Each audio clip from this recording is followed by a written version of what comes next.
Halo Sobat Kritis, selamat datang di podcast pertama kami, one and only. Gitu. Oke, betul banget ya Adi ya. Apa kabar semuanya? Apa kabar semuanya teman-teman? Semoga Baik-baik aja sih. Karena kalau nggak baik ya kita nggak mungkin ada di sini ya. Betul sekali. Dan jangan lupa like and comment and subscribe. Nanti kalau ini tayang di YouTube, oke? Boleh. Oke. Oh, sebelumnya ada pepatah mengatakan tak kenal maka tak sayang. Tapi gue udah kenal gak sayang. Aduh. Oke, baiknya kita langsung aja kali ya, kenalan kali ya. Boleh. Oke, gue dulu kali ya. Boleh. Oke, kenalin teman-teman, nama gue Ardana Reswara Sadewa. Gue kebetulan dari FISIP 2019 UPN VJ dan prodi gue ilmu politik. Dan mungkin teman-teman gue yang lain akan bakal kenalan dirinya masing-masing kali aja ya kan. Ada teman-teman yang mau berkenalan. Lanjut aja langsung aja Bro Adi, kenalan dulu. Halo semuanya, perkenalkan nama gue Adi. Gue mahasiswa ilmu politik dari UPN Veteran Jakarta tahun 2019. Asik, lanjut. Halo semuanya, perkenalkan nama gue Salsabil Trate Putri dari Ilmu Politik UPN Veteran Jakarta juga, sama dari angkatan 2019. Gue biasa dipanggil Sabil, biar lebih akrab. Oke. Halo semuanya, gue Yara Kadirisa dari Ilmu Politik 2019 juga. Panggilan akrabnya Yara. Halo semuanya, gue Anis Rahmawati, biasa dipanggil Anis dari Ilmu Politik 2019. Oke, makasih teman-teman. Tapi Adi, kita ini kedatangan juga nih salah satu teman kita di luar dari Jakarta, dan dia mungkin spesial ya kali, kayak satu-satunya one and only. Jadi kita kasih persilakan untuk kenalan kali ya, biar teman-teman juga lebih dekat dengan dia. Oke, langsung aja kita persilakan kenalan ya. Halo, kenalin nama aku Dwi Alvina Damayanti, biasa dipanggil Alvina. Aku mahasiswa pertukaran dari Universitas Jember, program studi Ilmu Administrasi Negara. Halo semua. Oke, kita sapa semuanya. Halo Alvina.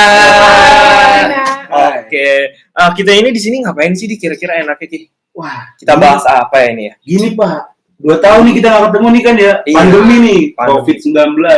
Bete banget sih. Nah, Akhirnya kita ketemu lagi kan. Yoi. Tentunya dengan protokol kesehatan yang sangat ketat. Kesehatan. Kita sudah divaksin semua nih. Notice juga nih buat teman-teman nih, kita ini kesini juga udah jalanin protokol kesehatan. Kita juga tadi kesininya jalannya pakai masker, dan di sini juga kita cuma ada 5 orang doang, dan kita semua masing-masing sudah vaksin juga. Jadi insya Allah aman, dan ya semoga aja bisa ngasih video dan makna ke kalian dengan baik dan positif. Yang Oke, penting tetap protokol kesehatan. protokol kesehatan nomor 1. Jangan berkerumun guys. Oke.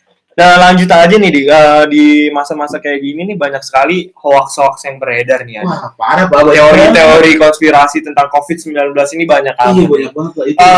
Kira-kira gimana sih, kita jelasin dulu kali ya ke teman-teman Boleh nih. secara umum gambaran tentang hoax. Iya. Kali aja teman-teman perlu tanggapan atau pendapat kita. Boleh dimulai dulu kali ya dari Bro Adi dulu kali. Menurut Bro Adi gimana tentang hoax? Kalau buat gue ya, hoax ini nih yang nyebarin kan ibarat kata ada orang nih nyebarin sesat pikir ke orang lain yang nantinya jadi misinformasi tanpa ada kejelasan. Betul banget. Nggak ada penelitian, faktanya juga nggak jelas. Oke.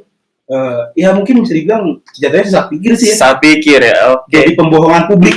Nah, Oke, gitu ya. menurut gue. Menurut Bro Adi sih kayak gitu ya. Mungkin ada kali ya dari teman kita kami yang lain kali, menurut pendapatnya dia, boleh didengar kali ya Sabil, menurut pendapat Sabil nih gimana? Kalau gue ngejelasin hoax ini dari bidang keilmuannya. Kenapa? Karena hoax ini di bidang keilmuan bisa dikatakan sangat berbahaya, teman-teman. Kenapa bisa dikatakan berbahaya? Karena itu tadi seperti yang dijelasin sama Adi, bisa dikatakan sebagai sesat pikir. Dia kan informasi yang beredar tuh salah dan nggak benar ya. Nah, kalau misalkan infonya salah dan nggak benar, nggak terbukti kebenarannya dan menggiring opini publik tuh malah jadinya menyesatkan masyarakat itu sendiri. Jadinya ada miskomunikasi dengan sesuai faktanya. Oke. Mungkin kesimpulannya itu hoax itu adalah berita yang belum kita ketahui dari mana asal usulnya, secara terperinci dan tidak dipertanggungjawabkan secara fakta. Dari banyaknya hoax-hoax ini mungkin kita bakal bahas beberapa tema tentang konspirasi COVID-19. Salah satunya kan teman-teman sendiri juga sudah tahu ya. Pada awal COVID-19 itu di tahun 2020 deh kalau nggak salah, Menteri atau Menkes itu Bapak Terawan itu sempat mengeluarkan statement kalau orang sakit ini yang pakai masker hanyalah orang sakit. Jadi gimana nih menurut teman-teman? Apalagi kan sekarang kita harus pakai masker semua dan kita harus protokol kesehatan itu salah satunya adalah menggunakan masker. Jadi menurut teman-teman gimana nih? Kenapa Menteri Terawan ngasih tanggapan seperti itu? Kalau menurut gue ya, ketika pertama kali pandemi melanda dunia ini kan, apalagi pertama Indonesia tuh, kita harus menggunakan masker, cuci tangan, terus menjaga jarak kan tentunya. Betul. Nah, ketika pandemi ini masuk ke Indonesia, masyarakat ini banyak yang melakukan panic buying, Pak. Panic buying, jadi mereka menimbun masker, hand sanitizer, dan sebagainya lah, dan semacamnya. Dan sementara orang-orang yang justru terpapar COVID, mereka malah tidak mendapatkan masker ini. Sehingga, ini spekulasi gue ya, sehingga Menteri Terawan ini membuat statement seperti itu, biar tidak ada penimbunan masker. Jadi pembagian masker tuh merata lah, berkata kayak gitu. Oke, menurut pandangan Adi nih teman-teman, kayak biar nggak ada namanya penimbunan dan biar yang sakit pun kebagian. Soalnya pada awal-awal COVID-19 itu banyak sekali penimbunan masker, penimbunan alat-alat medis lainnya, dan emang itu dijadikan salah satu ladang bisnis juga kali ya Bro Adi ya. Tapi gue juga kontra sama pernyataannya Pak Menteri ini, karena ya siapapun harus pakai masker. Betul. Gak cuma yang sakit doang. Oke. Jatuhnya dia salah memberikan informasi, jadi sesat pikir. Jadi sesat pikir lagi ya. Balik lagi ke sesat pikir kan teman-teman. Berarti kita ini harus menanggapi informasi itu dengan baik dan bijak ya. Mungkin ada pendapat lain nih dari teman kita ini, mungkin Alvina kali ya. Alvina kali mau mengasih tahu apa pendapat Alvina tentang isu ini. Tunggu deh, bentar ya Vin ya. Kayak kita akan ngobrol kayak biasa gini nggak sih? Iya. Oke, siap. Oke, kita ngobrol kayak biasa aja. Coba Alvina gimana? Gimana menurut Alvina? Kalau menurut aku ya, aku kontra sih sama pernyataan menteri itu, karena siapa aja bisa kena virus itu gitu, nggak hanya orang sakit. Dan yang kita lawan di pandemi ini kan virus itu tuh nggak kasat mata, jadi menurut aku semua orang wajib pakai masker sih. Betul. Oke, mungkin sekian. Oke, kalau menurut Sabil gimana nih? Kalau menurut Sabil itu kan gimana nih? Kan kata Alvina banyak semua orang harus pakai masker, tapi kan ada juga pendapat orang yang pengen kalau nggak pakai masker soalnya kayak gerah atau yang pakai kacamata berembun gitu. Ya benar sih, gue juga sebenarnya agak sedikit kontra, karena dari kita pribadi kan harus menjaga diri juga ya, walaupun sedang sakit ataupun tidak. Dari kitanya sendiri tuh, balik lagi ke diri kita sendiri juga harus menjaga diri kita buat tidak terpapar COVID atau virus yang tersebar ini. Terus emang dari awal, kalau menurut gue, kasus awal ini kan si Menteri Terawan ini nganggap bencana COVID ini tuh sebagai hal yang ringan. Salahnya tuh di situ. Oke. Berarti menurut Sabil ini Menteri Terawan ini menganggap kalau COVID ini ringan. Mungkin karena orang Indonesia itu emang awal-awal itu kan mereka itu sesumbar karena menganggapnya kita itu kuat. Jadi gimana nih kalau menurut Yera tentang pernyataan-pernyataan itu, kayak Indonesia nih rakyatnya ini kuat atau segala macamnya? Menurut dari gua sih itu tetap statement yang salah ya, karena kalau balik lagi dari penggunaan masker, kita tuh nggak berlindung dari virus corona aja, banyak penyakit-penyakit lain yang bisa terkena di kita gitu. Betul. Bisa dari pernapasan atau yang lainnya gitu sih. Oke.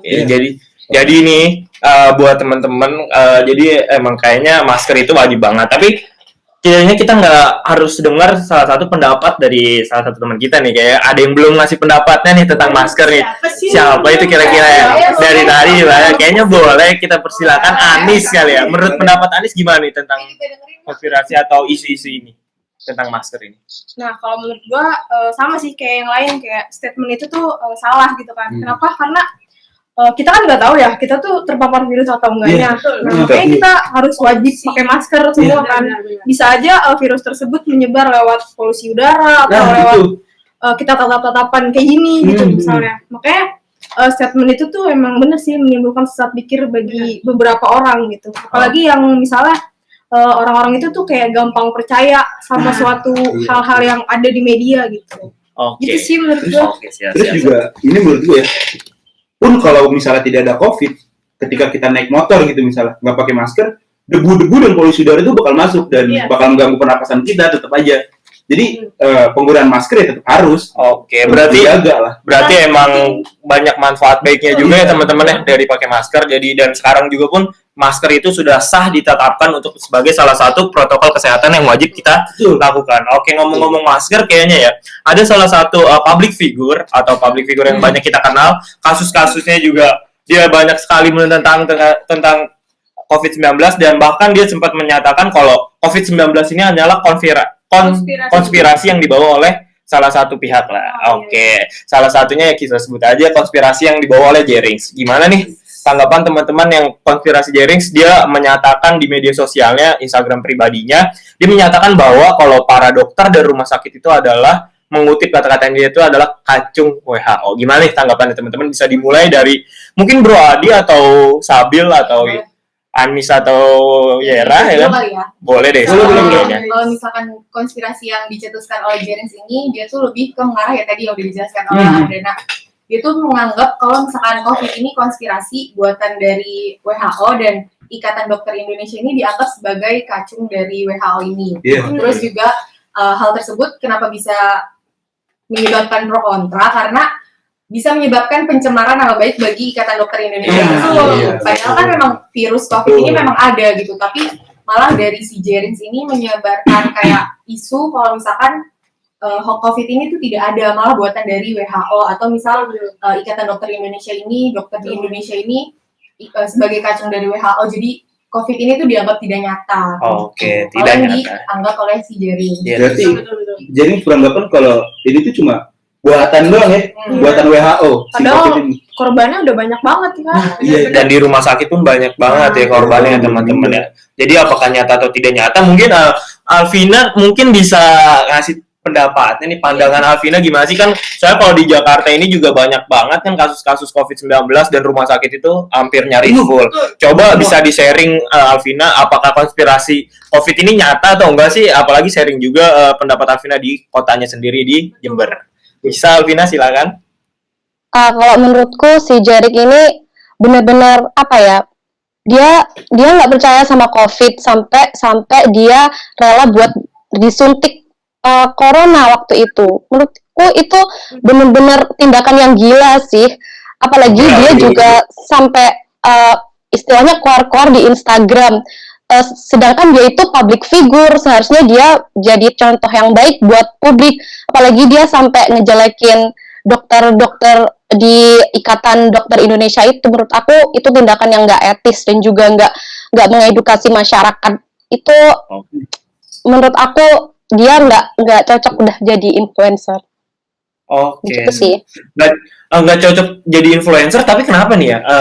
Si Jerings ini banyak pembelanya, bahkan sempat ada demo, poster-poster bebaskan Jerings, dan di Twitter pun dia sempat trending untuk hashtag bebasan Jerings. Gimana nih menurut Bro Yera, gimana nih kayaknya nih? Kalau menurut gua itu untuk pendukungnya Jerings ya, menurut gue itu sebenarnya pendukungnya dia tuh bukan berasal dari ini ya, orang-orang yang kontra, mungkin menurut gue ini ya, dari pendukung, maksudnya dari fans-fansnya dia atas karya-karyanya. Nah, dengan gebrakannya dia yang berani ini mungkin bikin orang-orang tuh kayak semakin wah gitu sama dia. Terus ya itulah, supaya idolanya keluar dari penjara, jadi mungkin itu cara-cara yang diberikan dari pendukungnya. Nah, terus malah menurut gue nih statement yang dikeluarkan oleh Jerings bukan membenarkan isunya Jerings ini, tapi malah membuat pro kontra di masyarakat itu tadi. Jadi seperti ada adu domba di dalam masyarakat. Betul. Ditambah rame kan. Jadi tambah rame gitu ya. Bener sih, banyak juga jadinya pendukung Jerings yang tadinya fans malah jadi tidak percaya juga dengan namanya COVID-19 ini.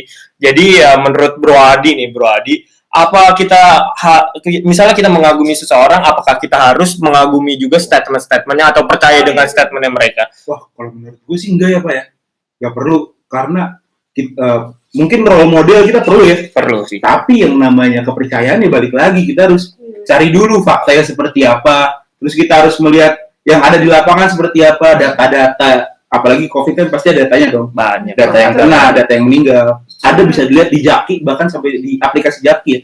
Sampai sekarang tuh masih suka ngasih updatean tentang berapa orang yang kena gitu-gitu segala macam. Terus kemudian kalau menurut gue ya, kenapa mereka ini masih membela Jerings ya?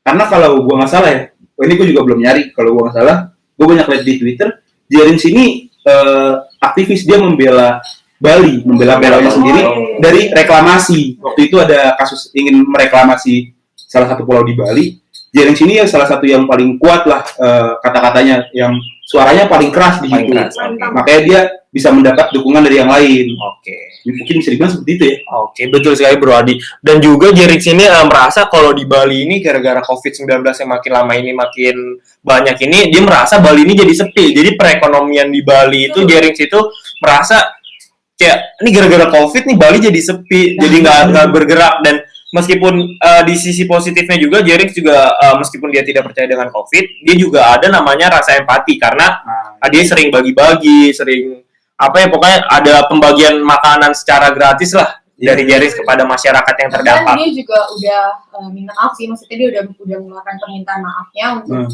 Ikatan Dokter Indonesia kalau misalkan memang statementnya dia salah. Statementnya dia Gitu. salah. Dan akhirnya dia mau divaksin ya. Iya. Iya. betul. Oke, ngomong-ngomong soal vaksin ya. Waduh. Oke, lanjut aja kali ya. Lanjut nih. Vaksin itu kan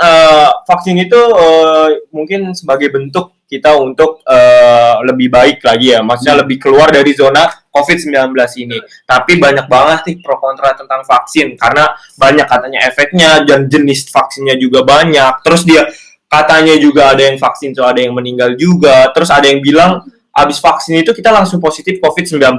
Nah, jadi gimana nih menurut teman-teman semua?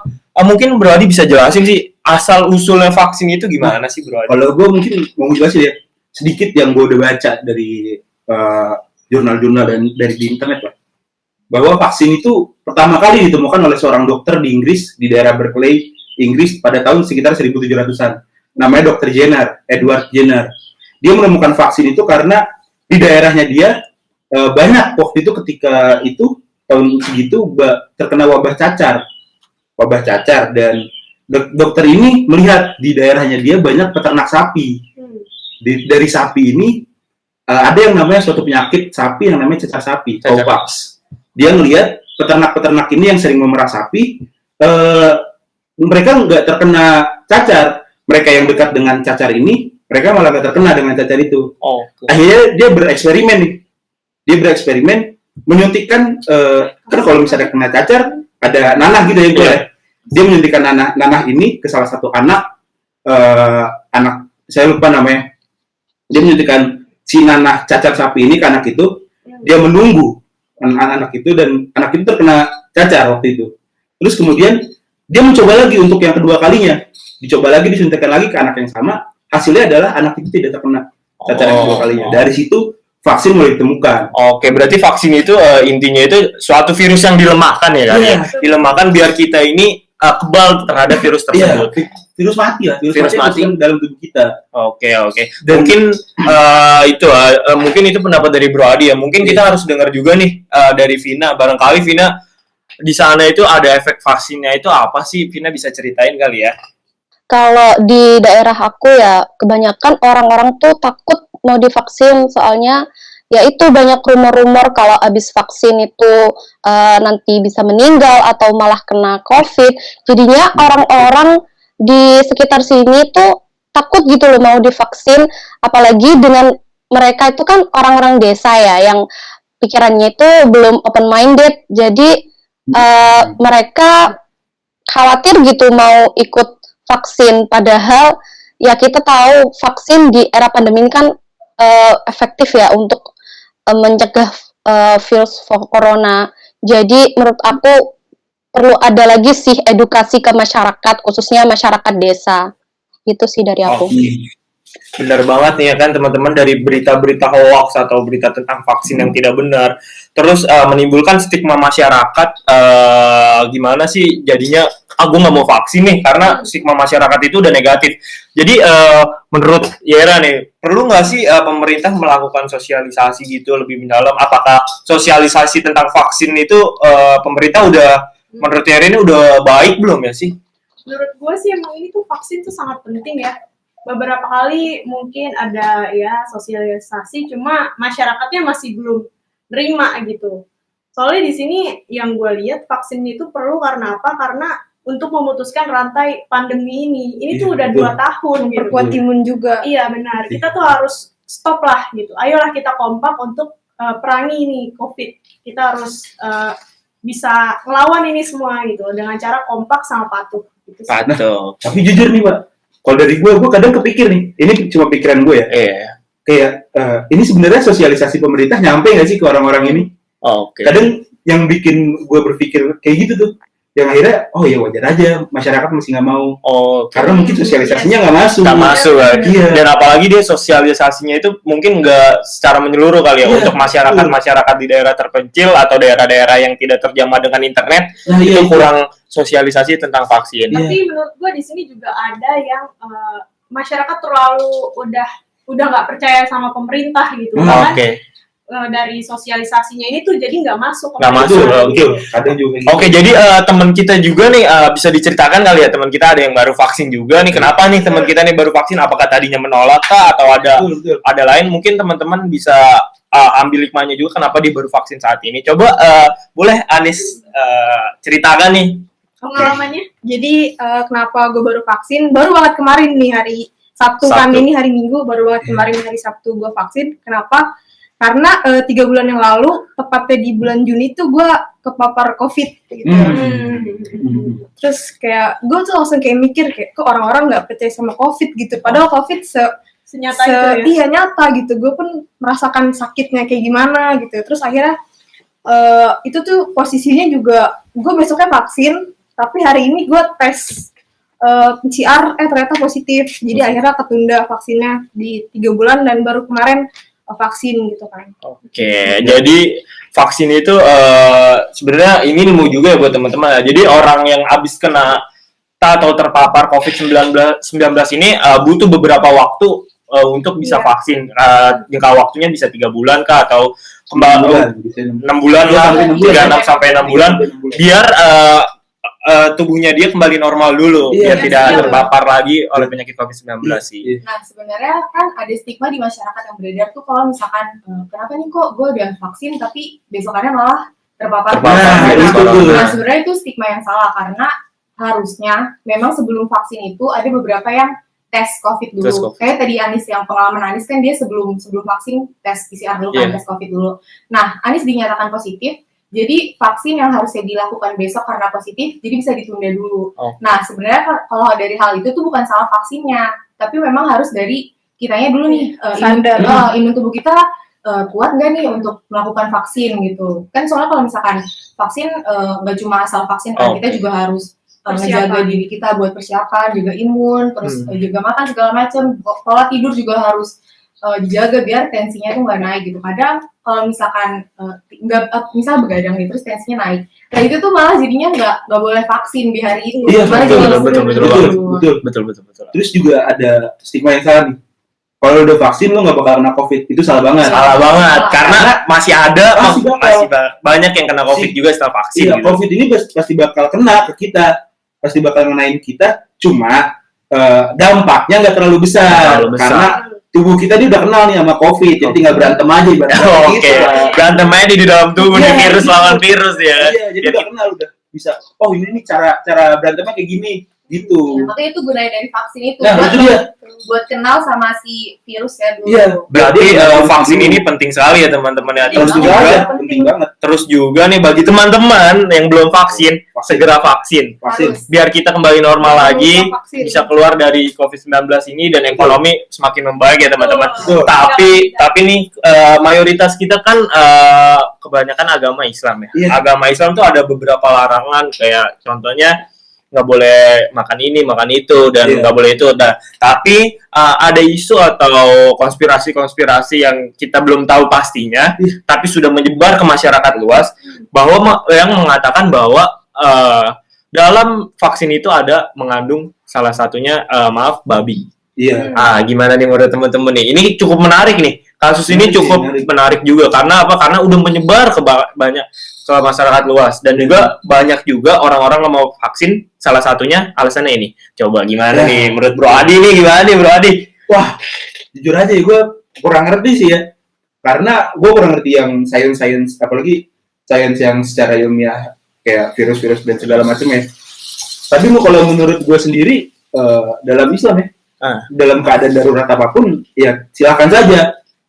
Pandemi ini kan keadaannya darurat ya. Darurat. Mungkin kalau kalian, ini cerita aja, mungkin kalau kalian sering dengar ceramah-ceramah Jumat gitu, pasti ada cerita soal orang miskin yang makan bangkai kedelai. Ya, Keledai. keledai. Bangkai keledai. Dan itu diperbolehkan sebenarnya makan bangkai dan makan yang haram-haram tuh diperbolehkan asal dengan syarat dan ketentuan tertentu.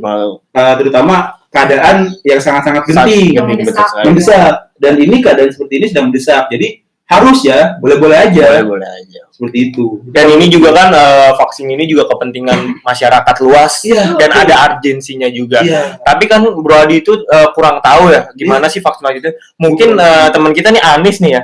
Anis ini kayaknya tahu nih Bro Adi bisa zat kandungan iya, vaksin. kandungan vaksin itu apa sih? Iya. Nis, Faktanya gimana? faktanya gimana sih? Gimana? Oh ya, kalau untuk vaksin yang dikira masyarakat mengandung babi itu kan kebetulan di vaksin AstraZeneca ya.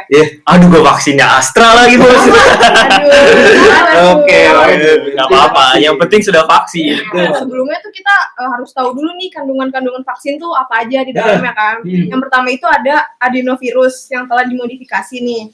Terus kemudian itu ada zat pengemulsi. Kemudian juga ada bahan pengawet, asam amino, gula atau sukrosa, sama garam nih. Yang kebetulan di dalam vaksin AstraZeneca itu kan juga ada tripsin ya, ada enzim tripsin yang membuat beberapa ahli tuh bilang kalau sumber tripsin ini yang paling efektif gitu buat bikin vaksin gitu kan.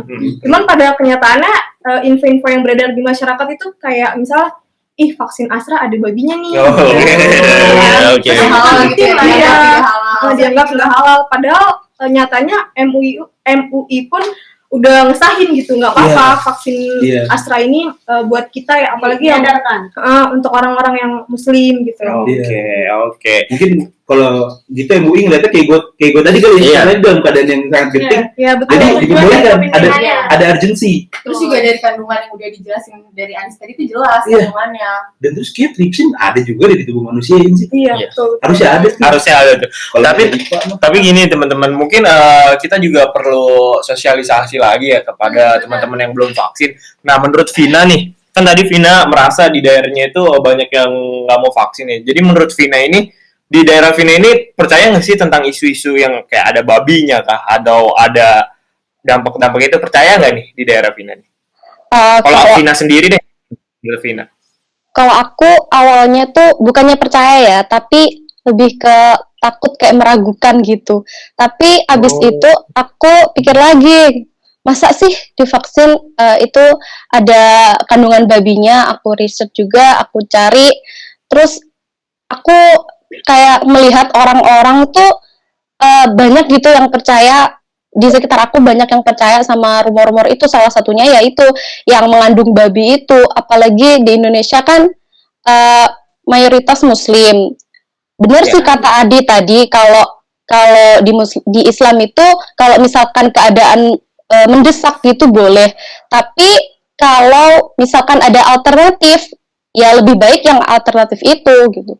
Gitu sih dari aku. Oke, kan karena kan banyak juga ya bro ya jenis-jenis vaksin, nggak cuma Astra aja, ada yang lain-lainnya. Ya, tapi kan ya di Indonesia juga kan paling yang masuk duluan itu Astra, jadinya kita taunya Astra. Ataupun masuk setahu gue Sinovac, Pak. Nah, Sinovac. Nah, tapi setelah Sinovac habis, kebanyakan Astra. Nah, karena kan Dan emang Astra ini lebih efektif, jauh lebih efektif. Sinovac. tapi dampaknya juga efektif bro Adi ya kan. Ya, mungkin teman-teman sini kan ya kan, Yera nih bisa ceritain nggak ya kalau dampak setelah vaksin itu apa aja sih Terutama Astra ya. Terutama Astra. Karena gue Sinovac nggak ngerasain apa-apa nih. Gue kali ya. Oke, boleh dari Sabil aja. Boleh dari Boleh. Sabil dulu. Kan banyak yang mengira nih kalau misalkan varian AstraZeneca ini berbahaya. Berbahaya tuh dalam artian ada beberapa dampak efek setelah vaksinnya tuh, misal dia merasakan sakit atau apapun yang dia rasain. Nah, tapi pada saat kalau misalkan pengalaman gue sendiri itu di tempat vaksinnya itu kita disosialisasi sama petugas vaksin ya, petugas dari vaksin. dokter itu menjelaskan memang varian AstraZeneca ini agak dosisnya agak tinggi. Jadi memang setelah vaksin AstraZeneca itu dikasih paracetamol buat antisipasi merasakan efek gejala samping gejala yang lainnya itu dikasih paracetamol Iya. untuk mencegah. Gitu. Berarti itu masuknya normal ya kalau Normal. misalnya ada demam dan Iya. Itu sangat normal. Sangat-sangat. Jadi kita nggak perlu khawatir gitu kan. Gak mungkin juga pemerintah tuh bakal membahayakan rakyat ya. Betul Pasti sekali. mereka bakal mengusahakan yang terbaik. Yang terbaik buat untuk rakyatnya. rakyat. Makanya juga ketika kita mau vaksin pasti ada screening dulu dong. Iya betul. Screening itu fungsinya itu untuk kasih tahu. Nanti kalian kalau habis vaksin ngerasain pusing segala macem, minum paracetamol biar Iya. imun tubuhnya naik gitu. Kembali normal lagi lah Iya, ibaratnya. gitu. Bahkan dikasih nomor call center kalau misalkan ada apa-apa kita harus hubungi Iya, nomor itu. tersebut. Oke, jadi vaksin itu nih teman-teman nggak semenakutkan yang stigma masyarakat yang kita dapat.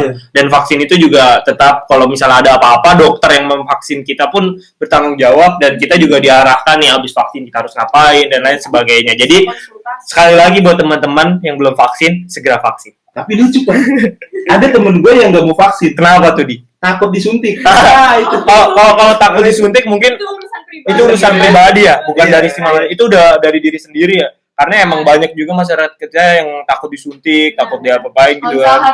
misalnya dia takut suntik itu bukan termasuk ke dalam Iya sih. stigma yang Bukan kedua. Nah, Iya. itu udah pribadinya dia sendiri. Oh, gue gak mau disuntik, gue takut Iya. sakit aja. Tapi segala kan macam. kepikiran kayak gimana biar orang ini mau divaksin gitu. Oh. Kalau dia takut disuntik, Mungkin Gua itu kepikiran aja. Pikirin sama teman dulu ya.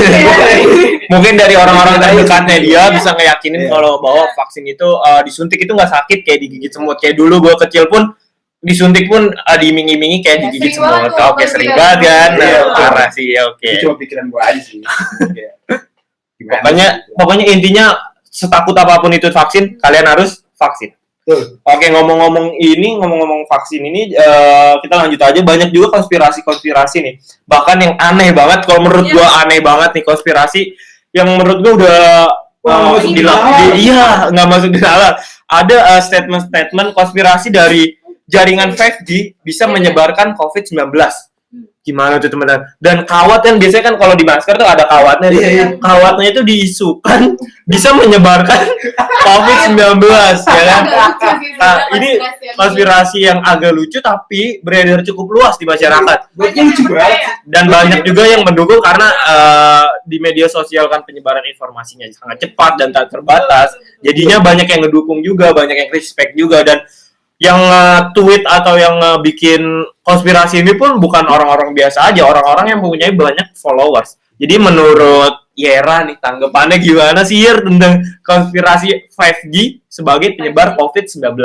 Menurut gue ini emang teori konspirasi yang paling gak masuk akal ya, dimana tuh mungkin 5G ini memang punya radiasi, cuma dari sumber yang gue baca ternyata radiasi 5G ini tuh nggak sampai bawa COVID gitu loh.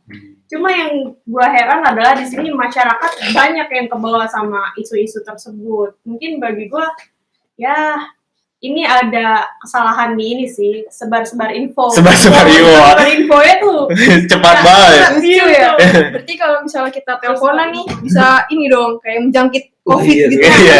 Aneh sih ya. Kocak nih. Padahal kan kita nggak bersentuhan, nggak Iya. berkerumun, masa iya bisa ini bisa tertular. Apalagi kan ini dari jaringan ya Mas ya. Betul. Terus 5G juga kan belum semua dapat dong. Semua Nah, belum Belum semua semua dapat, di Jakarta aja belum rata. belum rata. Lucu banget sih ini. Lucu banget nih konspirasi yang lucu. Mungkin Alvina kali ya, kita kan menanya Alvina juga kali ya yang di Jember nih. Ada nggak sih teori-teori konspirasi 5G ini masuk sampai ke kotanya Alvina, ada nggak sih? Kalau aku sendiri sih tahu dari media elektronik ya. Kalau masyarakat aku nggak tahu mereka ngerti nggak ada konspirasi ini. Soalnya di sini kan 5G itu belum ada gitu. Terus aku baca-baca juga yang ada negara yang benar-benar terdampak konspirasi ini tuh di Inggris. Masyarakatnya itu saking takutnya mereka tuh sampai bakar kayak tower-tower 5G gitu di sana, banyak sampai 20 tower. Akhirnya ngerugiin gitu loh, kan itu 20 tower loh dihancurin, dibakar. Akhirnya padahal ini aneh banget, masa sih 5G bisa nyebarin COVID? Nggak mungkin. Mereka kurang kurang berpikir kritis. Masa iya sih? Iya. Kalau aku sih nggak percaya sih sekali. Jadi Apalagi harusnya dicengin benar berpikir kritis banget ya ini ya orang-orang Iya. kayak gini ya. Harusnya tidak perlu Amat dipercaya. sih. Iya. Iya. Lucunya Iya, adalah lucu. lucunya adalah Inggris ini Hmm. tempat di mana AstraZeneca dibuat. Iya benar. Negaranya juga di sana Iya. tersebut. Lucu banget tuh. Oke. Dan gimana nih kalau menurut Sabil nih? Mungkin Sabil punya pengetahuan tentang 5G kah atau tentang konspirasi ini kah? Kalau misalkan dari gue sendiri nih tentang jaringan 5G ini sebenarnya itu kan udah dikatakan hoax. Kalau gue bahas dari faktanya aja deh. Mhm. Faktanya ini kan kalau misalkan virus COVID ini menular kalau misalkan memang kita ada kontak langsung Betul dengan sih. yang positif. Iya, betul. Terus misal penularan tersebut juga bisa dari udara, misal dari orang yang positif tersebut bersin dan segala macam kayak gitu. Jadi nggak ada kayak benar kontak fisik. Jadi nggak ada kaitannya sama sekali dengan teknologi dengan 5G itu. Oke. Nah kan itu hanyalah konspirasi yang kita perlu riset lagi lebih dalam dan risetnya itu sesuai faktanya. Dan sampai konspirasi ini menimbulkan banyak kerugian yang seperti yang tadi sudah dijelaskan oleh Alvina kan, membakar dan lain sebagainya. Jadi gimana ya? Mungkin tanggapan kita nih sebagai kaum intelektual. Oke, kita ini kan kaum intelektual yang harus selalu berpikir kritis, kritikal, and Jangan sampai nih sobat kritis semua kemakan sama isu yang beredar. Iya, betul banget. Sobat kritis nih harus benar-benar lihat dulu nih. Jadi gimana nih menurut Bro Adi tanggapan kita sebagai kaum intelektual tentang kasus hoax yang beredar tentang COVID ini dan tentang konspirasi-konspirasi yang beredar ini gimana nih Bro Adi? Kadang lucu sih gue mikirnya. Kenapa orang-orang ini tuh nggak mau nyari dulu loh, Pak? Nggak mau nyari dulu informasi ini loh. Nyari faktanya dulu. Kalau emang faktanya belum ada, ya ditunggu loh. Bisa ditunggu 7 kali 24 jam. Apakah ada fakta-fakta yang dibuat gitu atau ada penelitiannya segala macam. Kalau penelitiannya nggak ada, ya jelas aja itu hoax dong bisa dibilang. Belum bisa dipercaya sepenuhnya. Iya, nggak bisa dipercaya sama sekali. Kecuali ada data. Apalagi kan soal virus-virus kayak gini ya. Ilmu alam ini kan pasti ada datanya dong. Nggak mungkin nggak ada kan. Kita aja ilmu sosial ada datanya. Betul. Dan selama nggak ada data, menurut gua nggak bisa dipercaya sih. Oke, kalau tanggapan dari Yera nih gimana nih Bro di Yera? Kalau menurut gua dari kitanya nih yang kata lu kaum intelektual ya kita harus bisa benar-benar ngefilter mana sih berita yang menyimpang, mana sih yang enggak. Kita harus berani untuk melurusin karena kita yang paham gitu loh. Kita yang tahu gimana caranya opini masyarakat nih nggak gampang ke ombang-ambing. Iya, betul sekali. Soalnya dampaknya sangat luas kan, bisa ke psikologi sosial dan lain-lain. Itu sih dari gua. Oke, mungkin dari hoax ini memiliki dampak yang sangat besar, impact yang sangat besar bagi masyarakat. Bisa nggak sih menurut Anis nih, pendapat lu gimana sih Nis tentang dampak teori konspirasi atau tentang hoax yang beredar? Karena kan hoax yang beredar ini nggak hanya dibawakan oleh manusia atau orang biasa, bahkan public figure pun sering membawakan hoax dan lain sebagainya. Jadi gimana sih menurut Anies dampaknya ini apa aja sih? Nah, menurut gua itulah pentingnya berpikir kritis dan kreatif. Betul sekali, sobat kritis. Karena kalau misalnya kita asal nelen info mentah-mentah gitu ya bakal kemakan gitu, bakal percaya. Apalagi yang tadi soal aneh banget kan jaringan 5G bisa nularin COVID gitu. Iya, betul banget sih. Tapi untung gue pakai 4G sih. Oh iya, oke. Masuk. Intermezzo. Oke. Kalau menurut Bro Sabi gimana nih? Kalau menurut gue tuh dampaknya sebagai ancaman ya, ini bisa dikatakan sebagai ancaman karena itu tadi bisa menggiring opini publik ke informasi-informasi yang salah gitu. Gunanya itu tadi yang dijelasin oleh Anis gitu, harus kitanya juga balik lagi ke kita semua harus analisis dulu analisis berita tersebut tuh benar atau tidak gitu, supaya tidak mudah tergiring opini yang salah kayak gitu. Nah, terus malahan menurut gue sendiri nih sebenarnya virus kan berbahaya ya. Tapi nggak cuma virus yang berbahaya, tapi hoax juga berbahaya. Dampaknya selalu negatif. Iya, selalu negatif. Kebanyakan hoax itu emang negatif sih, nggak ada positifnya sih teman-teman. Dari tadi kita kan ngebahas tentang ini ya itu dan ini itu. Dan solusinya sih solusi yang efektif dalam menangani kasus hoax di masyarakat ini apa sih? Mungkin Yera atau Vina bisa ngasih tahu. Yera dulu kali ya. Solusi yang efektif dalam menangani kasus hoax ini gimana sih? Masyarakat kita nih harus apa nih solusinya nih? Balik lagi kita mesti berpikir kritis juga sama apa lagi ya? Intinya kita mesti hati-hati sih, jangan asal telan buat informasi.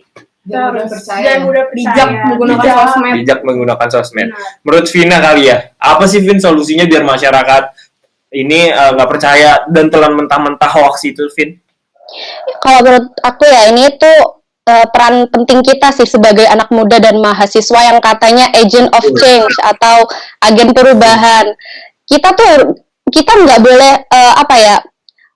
gampang kemakan hoax. Terus kita juga kan pengguna media sosial paling aktif kan, kita harus bijak dalam menggunakan media sosial. Ketika ada informasi yang kita dapat itu jangan ditelan mentah-mentah.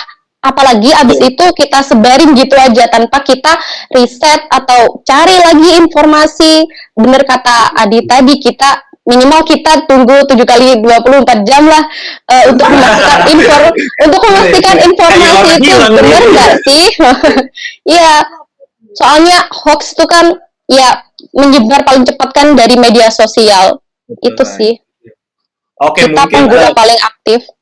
Oke, mungkin keseluruhan kesimpulan dari podcast kami kali ini, kita ini pengen ngebawain kepada masyarakat, menghimbau masyarakat juga bahwa penggunaan media sosial itu harus bijak. Sebaiknya teman-teman sobat kritis jangan mudah percaya atau bahkan menyebarkan informasi yang didapat di media sosial tanpa mengetahui kebenarannya. Dan satu lagi, teman-teman yang belum vaksin ya. Ayo vaksin kawan-kawan. Oke, kira-kira itu aja kali teman-teman podcast kita hari ini. Mungkin Itu aja sih. itu aja kali. Kita udah capek juga kan. Iya, betul. Kita aus juga, udah Aus cukup sih, bro. juga. Intinya jangan telan mentah-mentah informasi dan jangan cepat dan mudah percaya. Nanti gampang diculik. Oke. Betul. Goodbye. Hai, sobat kritis. Dadah semuanya.